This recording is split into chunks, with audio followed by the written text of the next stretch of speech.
Hello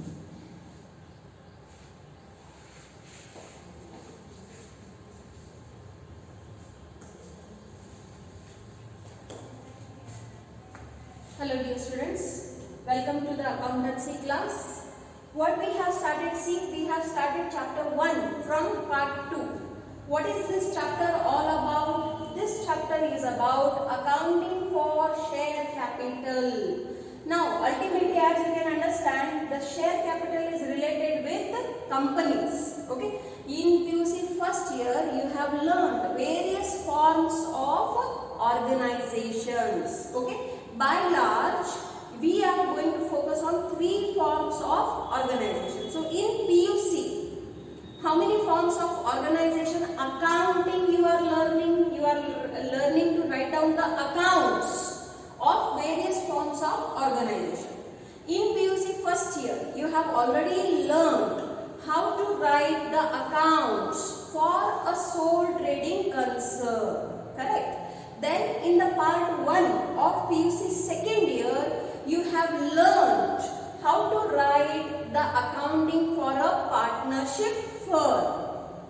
Now in the part 2 of your PUC second year, what you are going to understand? The company accounts. Okay. So whenever we speak about companies, the question comes, what are the kinds of companies? So we need to know the kinds of companies. Now this has been already taught to you in your PUC first year into your business studies subject.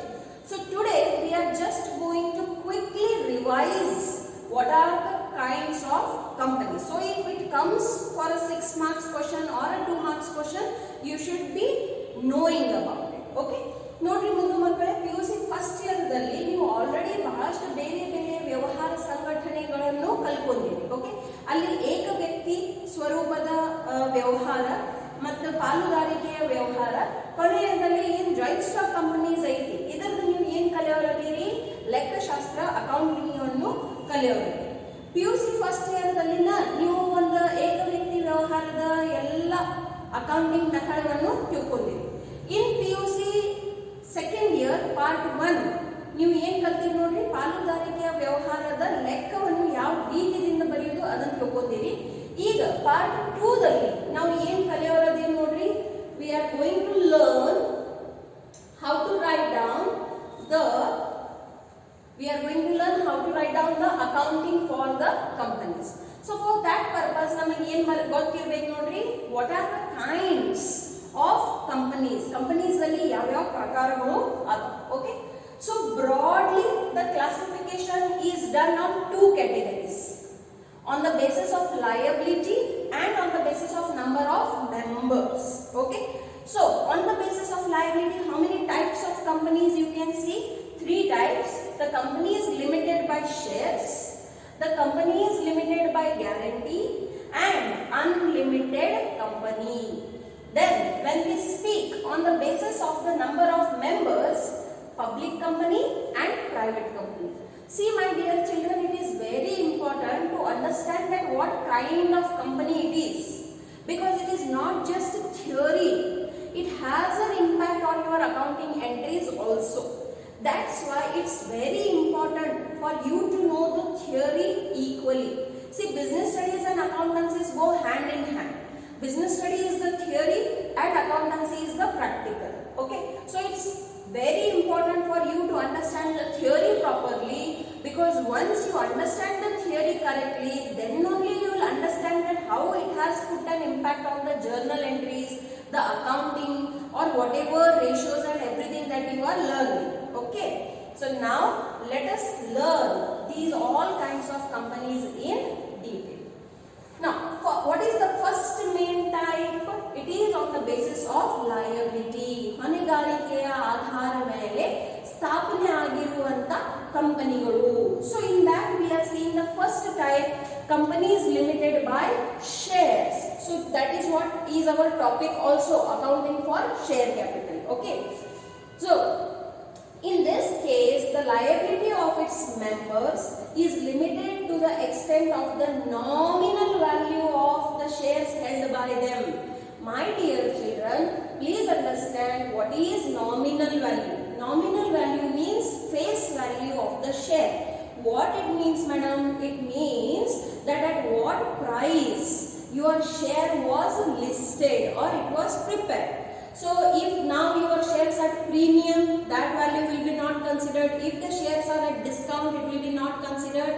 The shares which are at par, that will be called as the nominal value. For example, if the value of your share is rupees 10, but now because the company is doing too good, it is now of 20 rupees. So if by chance that company goes into the loss, how much liability you will have? Only of 10 rupees, because that is the face value or nominal value of your share. Okay. So how much a member will buy the shares and what is the nominal value of those shares? Only that much is the limit liability. So can I say here the liability is limited up to the extent of the shares?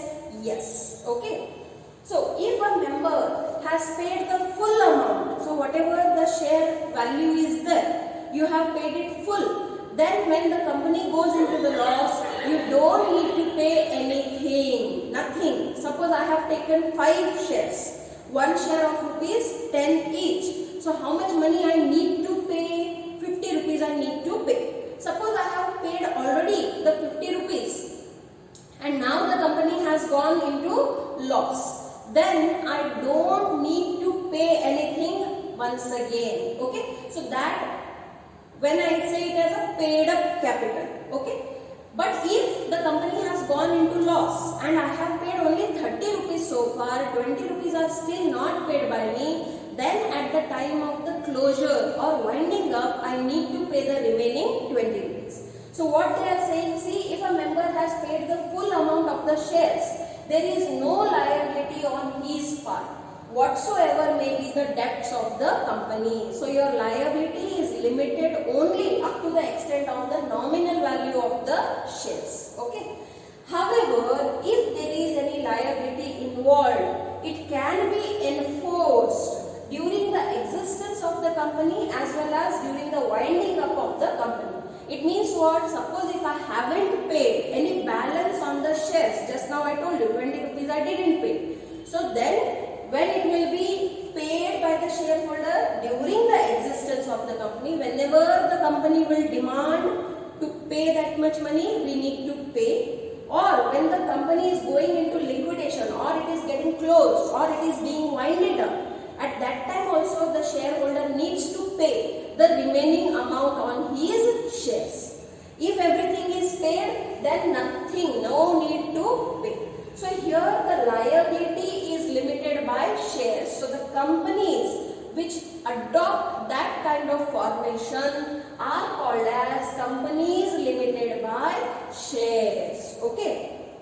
Now the next one is companies limited by guarantee. So any member who gives the guarantee that if something happens wrong, if the company goes into the loss, I take the guarantee of 5 lakh rupees, 10 lakh rupees, 100 crore rupees, whatever may be the limit. Okay. So in this case, the liability of its members is limited to the amount they undertake to contribute in the event of, my dear children, please understand, in the event of the company being wound up. Wound up means when it is being closed. Until then, till the company gets closed, they are bound to pay nothing.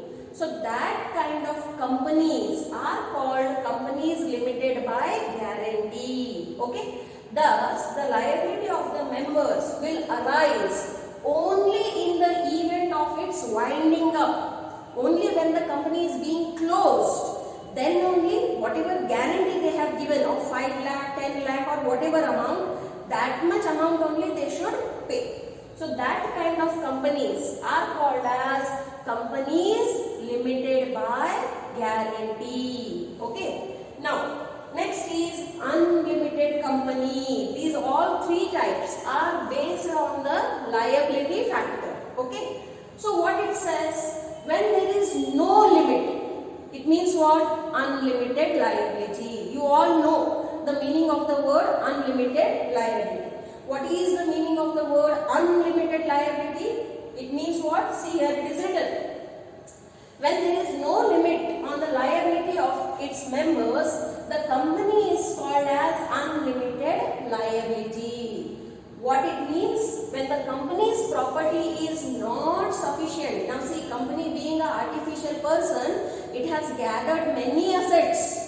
But even at the time of liquidation, if the company's property is not enough to pay off its debts, to pay off its liabilities, the private property is not sufficient to pay off its debts, the private property of its members can be used for the purpose. This line has been repeated. Okay. So, the private property of the members will be used. It means what? That even if all the assets of the company have been sold out to repay the debts, but still the money is less or it is scarce, then the personal property of the shareholders or the members can be acquired. Such companies are not found in India. Okay, so we are not seeing any unlimited company in India. In India, there are companies limited by shares and there are companies limited by guarantee. There are no unlimited companies in India, even though the permission is given by the Companies Act 2013. So the permission is there. If anybody wants to form the unlimited company, they can form it. But currently there are no such companies found in India. Why? Because of safety reasons. Okay. Now, on the basis of the number of members, okay, how many number of people can become the members of such a company? Now, there are only two types here. One is the public company, another one is the private company. So what is a public company? Let us revise this. All you have learned in detail into your PUC first year class. Okay. So we are just giving a quick revision over here. A public company means a company which is not a private company. See, so much easy definition. What do you mean by a public company? The company which is not private, that is public company. See? Okay. Now this definition has been given by the Companies Act only. Okay. So a public company means a company which is first, it is not a private company. Second, a company which is not a subsidiary of a private company. Now this is a new word for you all, subsidiary. What do you mean by subsidiary? One major head company is there, A. It buys another company of somebody else's. Let us assume the name is B. So the B company will be run and managed by A company. So A becomes the holding company, B becomes the subsidiary company. Okay. So any company which is not the subsidiary of a private company is a public company. Okay. So it should not be the subsidiary also of a private company. Now suppose B is the subsidiary of A. Now A is a private company. Let us assume that A is a private company and B is the subsidiary of that A company. So then B will be a private company or a public company? Obviously a private company, because any subsidiary of a private company cannot become public company. Correct? So it's very easy. Please do not get confused. A public company means a company which is A, it is not a private company, B, it is not a subsidiary of any private company. Such kind of companies are called as public companies. And lastly, private company. Whatever is written here in the PPT slides, you have to write it and by heart. Okay? So, a private company is one which by its articles firstly resists the right to transfer its share. You cannot transfer the shares of any private company easily without its permission. So it resists, it avoids the transfer to share, the right to transfer the shares. Secondly, it limits the number of its members to 200 only. You cannot have more number than 200. Where there is no limit in public company, here there is a limit of 200 members only. In that the employees are again excluded. They are not counted. Then it prohibits any invitation to the public to subscribe for any shares in or debentures of the company. You will not see the shares of a private company into the open market, that is into the share market. Why? They resist, they prohibit, they do not allow. Because what will happen? If it happens so, then the ownership power, who are the owners? See, the shareholders are the owners. The ownership will go into the common people's hands. So they do not want that. They want that the power should remain into their hands only, and that's why it's called as a private company, isn't it? So it prohibits any invitation to the public to subscribe for any shares in or debentures of the company. Lastly, it prohibits any invitation or acceptance of deposits from person other than its members. Please understand this. It prohibits. Prohibits means what? Does not allow.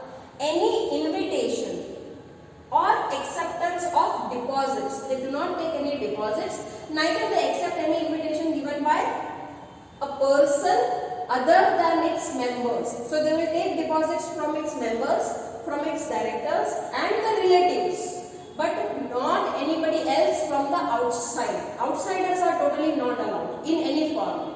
So that kind of company is called as a private company.